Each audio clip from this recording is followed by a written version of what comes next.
Halo semuanya, kembali lagi di channel Zualas Prastio. Jadi per hari ini tanggal 5 Juni 2024, Honda Beat terbaru sudah turun di dealer Bekasi Motor ya.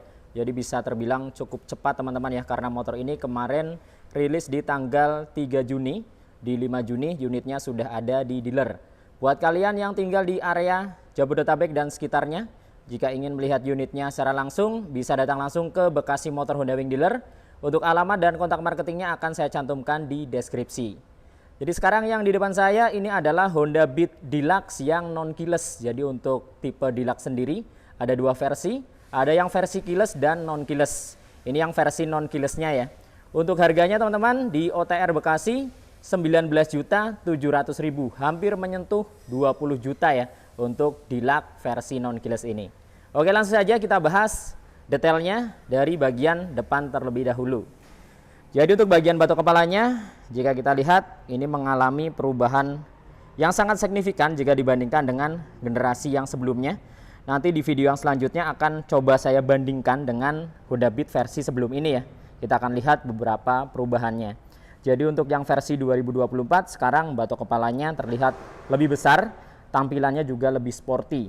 Jadi untuk batok utamanya sendiri ini menggunakan bahan plastik kasar hitam doff dengan balutan stripping Honda di bagian atasnya menggunakan warna silver. Nah, kanan kirinya ini diberikan tumpukan layer ya. Nah, numpuk seperti ini.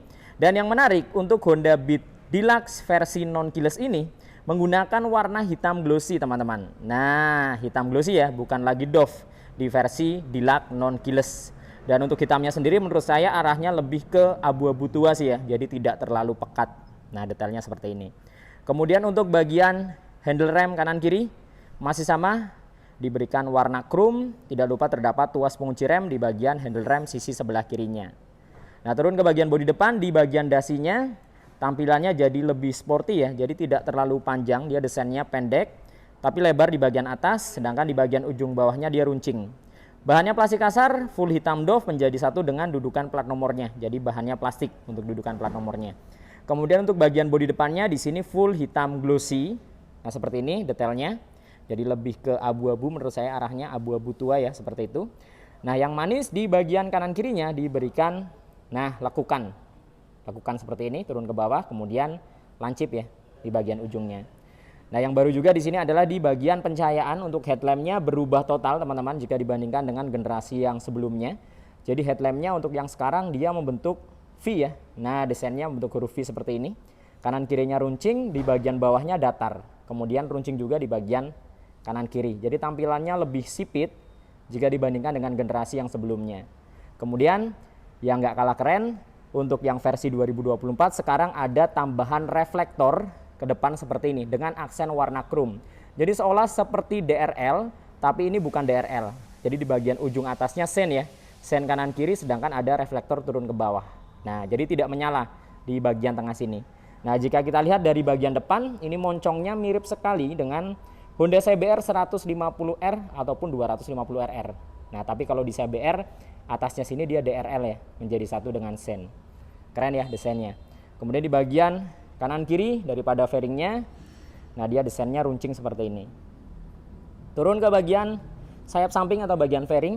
Jadi untuk bagian sayap samping sekarang tampilannya juga lebih lebar, dibuat lebih lebar di bagian atas. Jadi mirip-mirip desainnya dengan Vario 125 terbaru. Nah, di bagian atasnya dia mundur ke belakang, kemudian ada lekukan di bagian ujungnya. Nah, desainnya lebar seperti ini ya. Hitam glossy polos, hanya ada stripping tulisan Honda menggunakan warna merah. Nah, sisanya di bagian area tengah sini ke bawah, ke undercool, dek depannya, dek bawahnya hingga ke belakang. Ini full menggunakan bahan plastik kasar hitam doff tentunya. Nah, lanjut ke bagian kaki-kaki depan. Untuk fender depannya di sini menggunakan warna hitam glossy juga.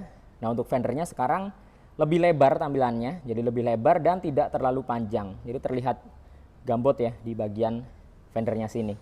Polos, kemudian ada lekukan di bagian kanan kiri. Untuk suspensi masih sama, teleskopik. Nah, desainnya ukurannya masih sama juga dengan generasi yang sebelumnya. Jadi di bagian kaki-kaki ini sama sekali tidak ada perubahan teman-teman. Hingga ke bagian pengereman juga sama. Disc brake sudah dibekali dengan CBS, kaliper, Nissin 1 piston. Disc yang digunakan di sini adalah non-wave, jadi tidak ada lekukan di bagian permukaannya. Velgnya tidak berubah, masih sama dengan generasi yang sebelumnya, menggunakan desain berbentuk V ya. Nah, tidak ada warna yang spesial di bagian velg untuk Honda Beat, jadi semuanya sama menggunakan warna hitam.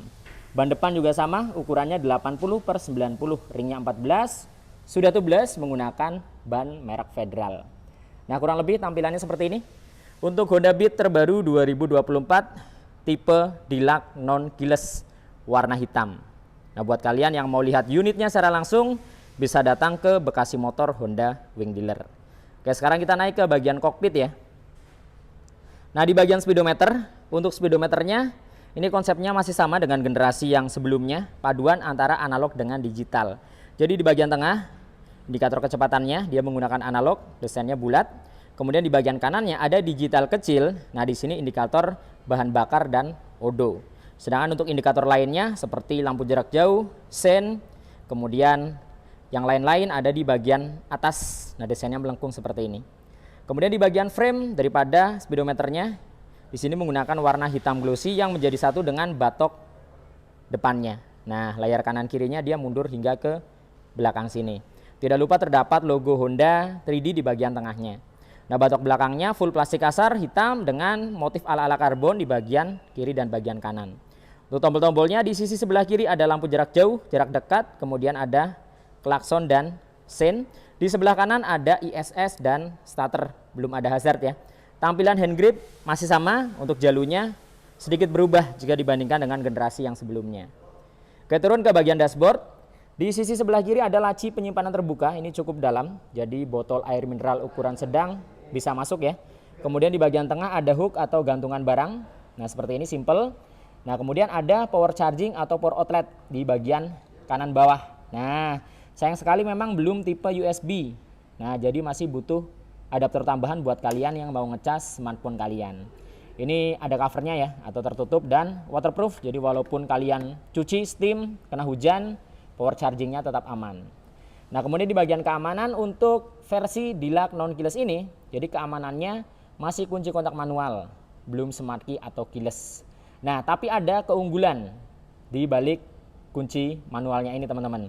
Jadi untuk yang sekarang, walaupun kunci kontak manual sudah dibekali dengan alarm. Nah, jadi cukup aman ya, walaupun belum keyless tapi sudah ada alarm.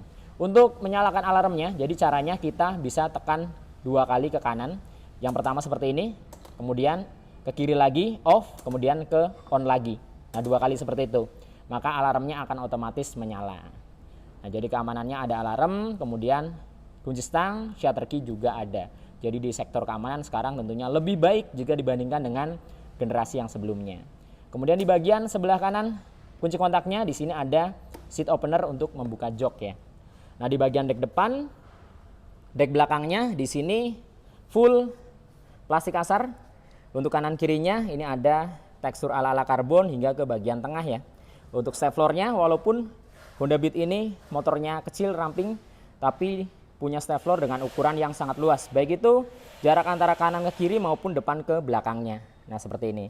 Ada tekstur kasar ya, anti slip seperti parutan, jadi supaya tidak licin ketika kalian injak. Untuk aki posisinya ada di dek bawahnya ya, ada di tengah sini. Kemudian untuk bagian step belakangnya sayang sekali masih menggunakan model pipa dibalut dengan karet, jadi belum model klik teman-teman. Kemudian di atasnya di sini juga plastik kasar dengan motif ala-ala karbon. Nah, di bagian bawah, di bagian tengah sini juga ada. Nah, lanjut ke bagian bodi belakang. Untuk bodi belakang sekarang lebih lebar ya. Jadi jika kita bandingkan dengan generasi yang sebelumnya, sekarang lebih lebar. Kita bisa lihat dari atas. Nah, dia desainnya lebih lebar, lebih gambot bodinya. Untuk warnanya hitam glossy, lebih ke abu-abu tua. Kemudian untuk emblemnya, ini yang spesial di warna hitam. Emblemnya menggunakan warna merah. Nah, merahnya glossy seperti ini ya. Tulisan Beat, fontnya juga baru tampilannya. Kemudian ada stripping idling stop di bagian bawahnya. Kemudian lanjut ke bagian ujung bodi belakang. Di bagian atas ini dia plastik kasar, hitam, ada stripping Honda menggunakan warna silver. Stop lampnya di sini juga baru nih teman-teman. Jadi stop lampnya tidak lagi memanjang ke bawah tapi lebih ke samping, lebar ya. Masih bohlam biasa dibalut dengan mika berwarna merah. Kemudian untuk sennya juga masih bohlam. Nah, jadi jika saya lihat ini tampilannya atau desainnya lebih mirip ke Vario 110. yang desainnya lebar ke samping, tidak terlalu memanjang. Nanti kita akan bandingkan ya dengan Beat versi lama, kira-kira seperti apa perbandingannya. Oke, di bagian dek bawah, kemudian di bagian fender belakang full plastik kasar. Di sini ada mata kucing ya. Untuk lampu penerangan plat nomor sekarang sudah tidak lagi nongol keluar, jadi mengandalkan dari atas sini, ada coakan ya di bagian atasnya. Untuk fendernya di bagian tengahnya ada motif ala-ala karbon juga. Nah, sekarang kita naik ke bagian joknya. Untuk joknya ukurannya masih sama, jadi walaupun bodinya lebih gambot tapi joknya masih sama lebarnya. Tidak terlalu lebar namun cukup panjang di sini. Full hitam dengan tekstur bintik-bintik di bagian permukaannya, jadi tidak ada pemanis jahitan ya di bagian kulitnya, polos. Kemudian yang berubah juga di bagian behel belakang. Walaupun secara desain sama, untuk yang versi terbaru tidak lagi dibalut dengan karet. Jadi dia langsung full besi. Nah, motifnya sama ala-ala karbon di bagian tengah, kanan, dan kirinya. Jadi desain sama, tapi bahannya beda sekarang. Full besi seperti ini. Kemudian ketika kita buka joknya, di dalamnya ada bagasi dengan kapasitas yang masih sama. Jadi walaupun bodinya lebih lebar, bukan berarti bagasinya lebih lebar. Bagasinya masih sama di 12 literan ya, jadi tidak bisa masuk helm karena memang desainnya dia memanjang dalam, tapi dia memanjang seperti ini. Kemudian untuk tangkinya sendiri juga masih sama di 4,2 liter. Untuk konsumsi bahan bakar dalam 1 liter bisa menempuh jarak sejauh 60 kilometeran. Jadi soal irit tidak bisa diragukan, Honda Beat memang irit banget. Kemudian di bagian tangkinya dibalut dengan cover plastik, ada motif ala-ala karbon lagi di bagian tengahnya sini. Oke, sekarang kita turun ke sektor mesin dan kaki-kaki belakang. Jadi untuk mesinnya sendiri masih sama ya. Mesin injeksi 110 cc SOHC berpendingin sirip-sirip atau udara. Kapasitas mesin di 0,65 liter. Kemudian yang berubah di sini adalah tampilan cover CVT-nya. Jadi sekarang tampilannya lebih sporty dan lebih keren menurut saya. Untuk warnanya full hitam. Di bagian depan ada cover plastik, belakangnya full besi, ada tulisan Honda yang diukir. Nah, khusus di versi Deluxe sudah tidak ada kickstarter atau selah-selahan nih ya. Yang awalnya ada kickstarter di versi sebelumnya, di versi Deluxe sudah tidak ada. Nah, tampilan daripada filter udaranya sama, tidak ada perubahan, ada emblem ESP. Rangkanya juga masih sama menggunakan rangka ISEF. Jadi secara rangka tidak ada perubahan antara versi sebelumnya dengan versi terbaru ini. Masih ISEF ya. Kemudian untuk suspensi belakangnya single shock, belum shock tabung, tidak ada adjuster. Pengereman belakang masih tromol, ban belakangnya 90/90 ring 14, sudah tubeless merek Federal. Kita beralih ke sisi sebelah kanan. Jadi untuk tampilan daripada cover kipasnya sedikit berubah, walaupun secara umum desainnya masih mirip-mirip ya, tapi agak sedikit berubah jika saya lihat di sini. Di bagian tengah ada kisi-kisi menyerupai sarang lebah. Tampilan knalpot dan cover muffler ini tidak ada perubahan. Jadi sama persis dengan generasi yang sebelumnya. Full hitam dengan cover muffler warna hitam juga, tekstur ala-ala karbon di bagian tengah. Kemudian di bagian kolongnya tidak ada hager, hanya ada karet penahan lumpur di bagian depannya untuk melindungi throttle bodinya tentunya. Nah, kurang lebih tampilannya seperti ini teman-teman. Untuk Honda Beat Deluxe 2024 yang versi non keyless ya, warna hitam. Jadi ini menarik karena tidak lagi menggunakan warna hitam doff, melainkan hitam glossy. Tampilannya di bagian sebelah kanan seperti ini. Full dari bagian stop lampnya. Nah, ini dia. Kemudian kita akan lihat full dari sisi sebelah kirinya. Nah, full dari sebelah kiri tampilannya menjadi seperti ini teman-teman. Jadi menurut kalian seperti apa seputar motor ini? Coba tulis pendapat kalian di kolom komen. Untuk kalian yang ingin melihat unitnya secara langsung bisa datang ke Bekasi Motor Honda Wing Dealer.